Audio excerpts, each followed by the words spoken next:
Have you ever experienced the following? Someone goes from 100 showering you with love and affection and attention to going to 0. What they're doing is withholding from you. So today what I want to discuss is what this cycle looks like and some things that you can do in order to help you begin the process of getting out of this type of relationship.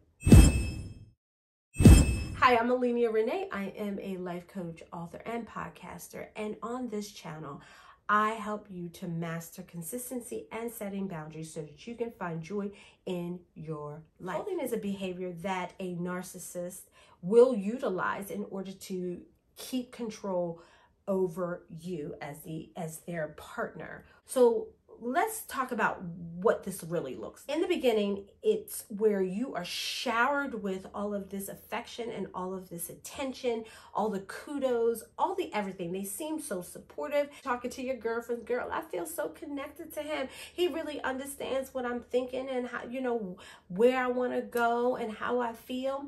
And then as quickly as that occurs is as quickly as the opposite will occur, okay? And this is where the cycle comes in with the showering of all of this affection to now something happens. And that's when the trauma and the emotional abuse will begin. So that trigger could be anything. That could be something that you said.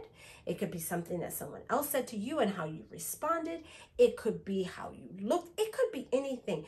But the key thing is that individual feels that they are losing control of how you think and how you feel. And you're not coming to them for that validation anymore. So in order to get you back, they start doing things. Those things that they start doing is lying to you, ignoring you, blaming you. They may even take and withhold financial support that they've been giving you. So you may also end up finding out that they're withholding intimacy. And then they may threaten you with, I'm going to leave. For those of us that are in a healthy place, we might be like, then go, bye. But that's not where you're at right now. That's why you're here. Because you feel like you're wrong. Because that's what they have placed in your head. That's how they have you thinking. That you're the one to blame and you're the one that's causing all of this to happen. Let's talk about the cycle that they put you through. This cycle is real. The cycle starts with the love bombing, and then it goes over to withholding. And then if you come back, then it'll go right back to love bombing and then back to withholding. Equated to this, having control is an addiction for a narcissist. Just like a gambler be addicted to being at a casino because sometimes they win, sometimes they lose, and sometimes they have a big win. That big win is you coming back to a narcissist. And then the withholding will be worse than it was before.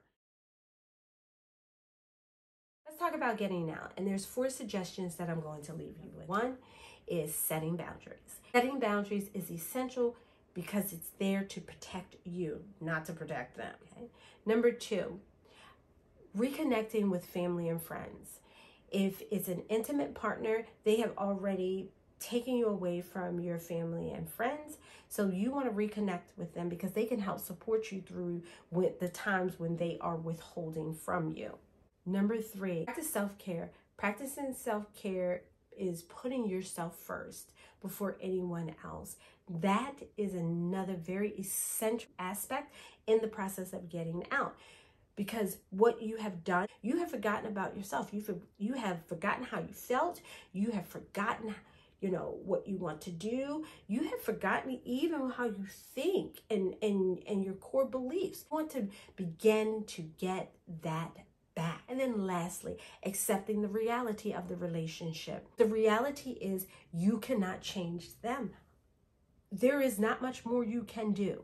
You can only change you. You can only focus on you.